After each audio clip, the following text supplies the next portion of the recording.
Ხდებიან რომ არ დაუშვებენ არჩევნების ჩატარებას. საუბარია თვითმმართველობის არჩევნებზე, ასევე მოვისმინეთ სალაყ ზურაბიშვილის განცხადება, სადაც ამბობს, რომ არც არჩევნები, არც ბოიკოტი. აი, ხომ არ არის თანხმად რამ განცხადებებს შორის და ასევე, ანუ რა დგას ამ განცხადებების უკან თქვენი აზრით? ხო, ნუ არ ვიცი ხა დღეს ერთს ამბობენ, მეორე დღეს მეორეს, აშკარად ჩანს რომ არეულები არიან. თუმცა ჩვენთვის ამას არცებითი მნიშვნელობა არ აქვს ისინი რას გააკეთებენ, რა გადაწყვეტილებას მიიღებენ, ვისმენთ გარკვეული პარტიების მხრიდან რომ ისინი ემზადებიან არჩევნებისთვის. აქ თავარი არის ჩვენი პოზიციები. ქართული ოცნება დემოკრატიული საქართველოს უკვე დაწყებული აქვს ზაობა საარჩევნოდ. ჩვენ ძალიან მალე დავიწყებთ კამპანიას, საზოგადოებას მივაწვით კონკრეტულ ინფორმაციას პროექტებზე, თუ რის გაკეთებას ვაპირებთ მომდევნო წლების განმავლობაში. მე დარწმუნებული ვარ, რომ ყველა მუნიციპალიტეტში გაიმარჯვებს ქართული ოცნება დემოკრატიული საქართველო, იმიტომ რომ ერთადერთი ძალა არის ქართული ოცნება, ვინც ემსახურება საქართველოს, ვინც ემსახურება ქართველ ხალხს და არ იმართება გარედან, როგორც ეს გვაქვს ამ რადიკალების შემთხვევაში.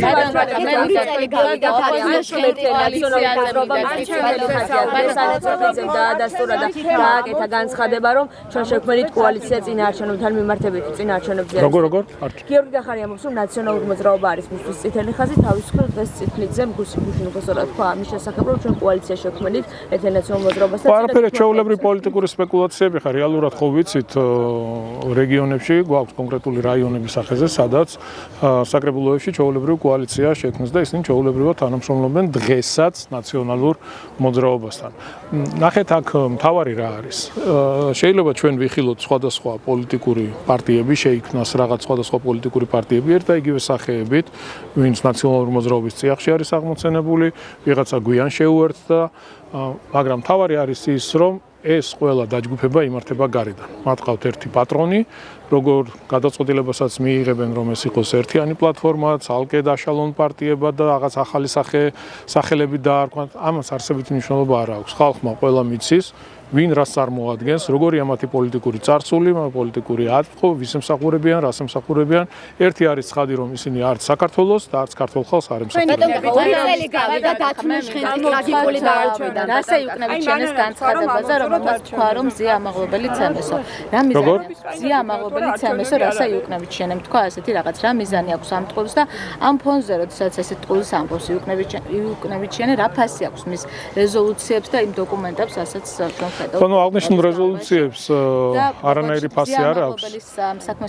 არანაირი ფასი არ აქვს, იმიტომ რომ ზოგადად აღნიშნული რეზოლუციები დაფუძნებულია ტყუილზე, სიცრუეზე, ჩვენ ვიცით, როგორი წერება ეს რეზოლუციები, ჩვეულებრივად ფულს იხდიან ამაში, გაჯერებულია ტყუილით, ეხლა რა რეზოლუციაზეა საუბარი, როდესაც გეუბნებიან, რომ მაგალითად სააკაშვილი, რომელიც ევროპულმა სასამართლომაც დაადანაშაულა და აღიარა ის, რაც აქვს მას მისჯილი, გეუბნებიან, რომ უნდა იქნეს განთავისუფლებული. იგივე ქალბატონ მზია ამაღლობელთან დაკავშირებით პირდაპირ ვნახეთ, თუ როგორ ურტყავს ხელს პოლიციელს და როგორი დანაშაული ჩაიდინა. ანუ პირდაპირ მიდის საუბარი, რომელიც არის გაჯერებული ტყუილით, პირდაპირ გვეუბნებიან თეთრზე შავია და რა თქმა უნდა ეს არის ძალიან მძიმე, იმიტომ რომ ხალხი ამას ყველაფერს ხედავს, ხალხი ამ ყველაფერს უყურებს და დღევანდელი ევროპა ფაქტიურად დაცლილია იმ სამართლიანობისგან და იმ ძირითადი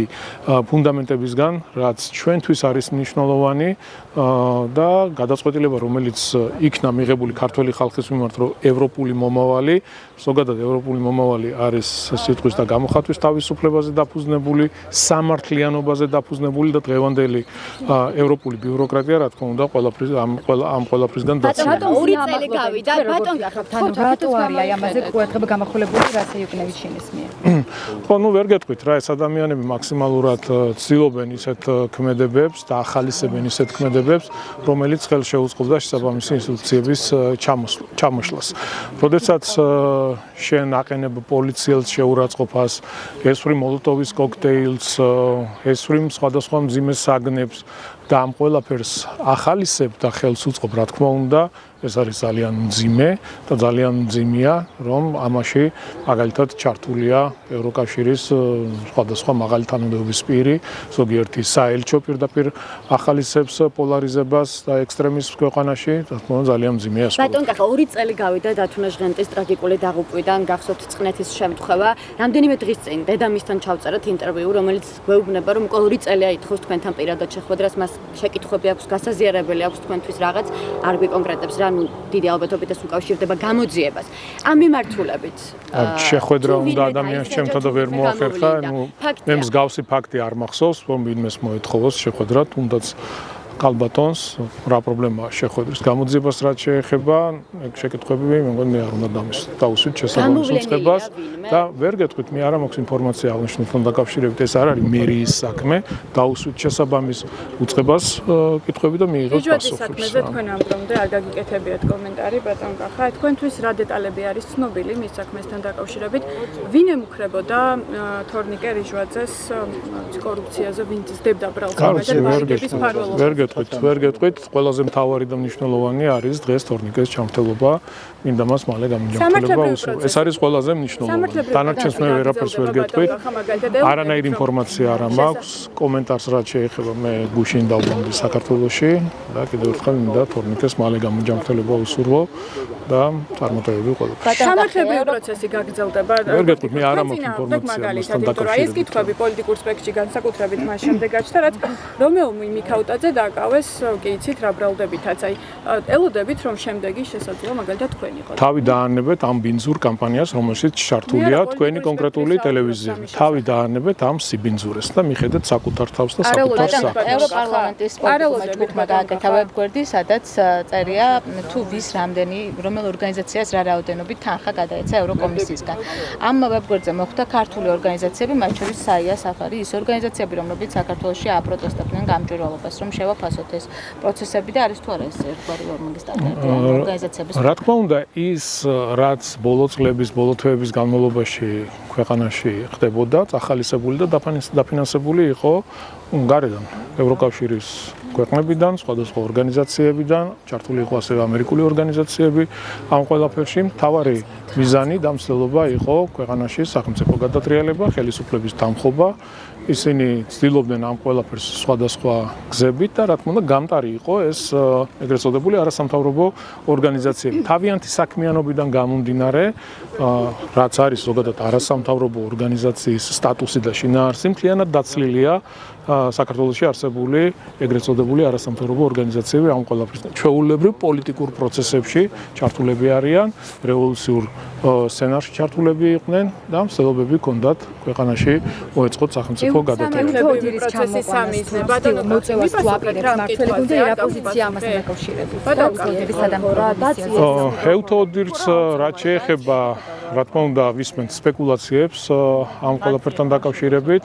თქვენ როგორც იცით, ზოგადად პრაქტიკა არ არსებობს ადგილობრივი თვითმმართველობის არჩევნებზე ეუთოდირის ჩამოყვანასთან მოწევასთან დაკავშირებით, თუმცა ყველაზე მთავარი და მნიშვნელოვანი არის ის, რომ ეუთოდირმა საპარლამენტო არჩევნებთან დაკავშირებით გამოაქვეყნა შესაბამისი დასკვნა, რომ არჩევნები ჩატარდა წარმატებით და გამოხატული იყო მოქალაქეების ნება აღნიშნულ საპარლამენტო არჩევნებში. ჩვენ გახსოვთ მთელი თვეების განმავლობაში როგორი მიზანმიმართული კამპანია მიდიოდა აღნიშნულ დასკვნასთან დაკავშირებით, გადაუარეს, არ ვიცი, ამდენი შეურაცხყოფა უბრალოდ წარმოუდგენელია და ჯერ მაშინ გვითხრან, აღიარებენ ამ დასკვნას, რომელიც ეუთოდირის მიერ არის წარმოდგენილი, არ აღიარებენ, მაშინ რატო ითხოვენ ეუთოდირის ჩამოყვანას ისევ არჩევნებზე, თუ საპარლამენტო არჩევნების დროს წარმოდგენილი მათი საბოლოო დასკვნა მათთვის მიუღებელი იყო და არ ვიცი, იმდენი შეურაცხყოფა მიაყენეს აღნიშნულ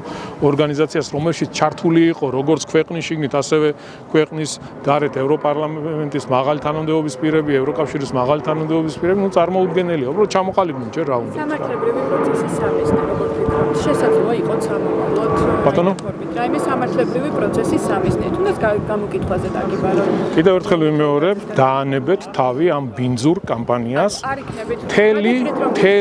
მთელი ამ წლების განმავლობაში ცდილობთ პოლიტიკურად ვერაფერს ვერ უშვებით ქართულ ოცნებას და ცდილობთ თქვენი ბინძური კამპანიებით და მოგონილი ჭორებით საზოგადოება შეიყვანოთ შეცდომაში. კარგი, მერობის კანდიდატი თუ იქნება. დაელოდეთ ყველაფერს, არის გადაწყვეტილება მიღებული. დაელოდეთ ყველაფერს, აქვს თავისი დრო და უახლოეს მომავალში ცნობილი იქნება ყველაფერი როგორც თქვენთვის, ასევე საზოგადოებისთვის. თქვენთვის სასიკეთო არაფერი არ იქნება, ეგ შემიძლია გითხრათ.